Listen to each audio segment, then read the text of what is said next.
بۆ پاڵپشتی و پشتگیریکردنی ئەنجومەنی پارێزگای کەرکووک لە بەرامبەر بڕیاری هەڵدانی ئاڵای کوردستان لەو شارە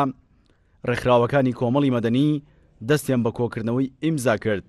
بۆ ئەوەی لە ڕێگایە بتوانن پاڵپشتی خۆیان بۆ شاری کەرکووک و هەڵکردنی ئاڵای کوردستان لەسەر دامەزراوەجیەکانی کەرکووک دەرببڕن. ئەوان دەڵێن مافی گەلی کووردە کە ئاڵای کوردستان لەو شارە هەڵبدات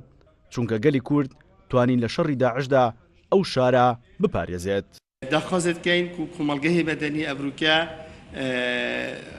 مێژووەکی تومار بکەتن چونکی بڕاستی ئاڵای کوردستانê ne ئاڵایە جیهەتێکیە نەی شەخصێکیە نەی حزبێکیە نەی موەسسەسێکیە ئاڵایەکە سەراوی ئاڵای زۆر شەهید و زۆر خەبات و زۆر ماندی بوون هاتیەکردن. ڕێکخراوەکانی کۆمەڵی مەدەنی لە شاری هەولێر لە پاڵ کۆکردنەوەی ئیمزا تیمێکی خۆپەخش لە پارێزەران پێک دەهێنن بۆ پاڵپشتیکردنی بڕیارەکەی ئەنجومەنی پارێزگای کەرکووک بۆی بتوانن لە دادگای فیدراڵی عێراق لە ڕووی قانونیەوە پشتگیری بڕیاری هەڵکردنی ئاڵای کوردستان لەو شارە بکەن. ئێمە وەک ڕێکخراوەکانی کۆمەڵە مەدەنی بە تێڕوانین و دیدمان بۆ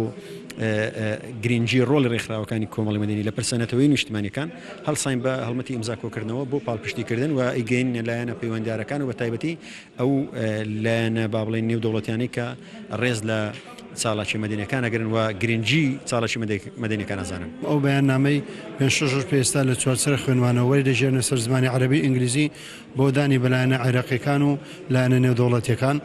و خاڵێشتریش تیمێکی پارێزرانی خۆبەخشی ڕێکخراوەکانی کۆمەڵگەی مەدەنی پێک دەهێنین و پێشکەش دەکەن بە ئەنجومەنی پارێزگای کەرکووک تاوەکو بڕێن ئەوە دەنجی کۆمەڵگەی مەدەنی لە هەرێمی کوردستان بۆ پارێزگاری لە ئەنجومەنی پارێزگای کەرکووک. دوای ئەوەی لە ماوەی ڕابردوودا ئەنجومەنی پارێزگای کەرکووک بڕیاریدا ئاڵای کوردستان لەسەر دەستگا و دامەزراوەجیەکان هەڵبدرێت ئەوەش کاردانەوەی ناوخۆی و نێودەوڵەتی لێکەوتەوە و لە دادگای فیدراڵی عێراق سکاڵا لەسەر ئەو بڕیارە تۆمار کرا و واش بڕیارە لە 24 ئەم مانگا ئەو دادگاییکردنا بەڕێوە بچێت. سیروان حوسێن، کورسات نیوز، هەولێر.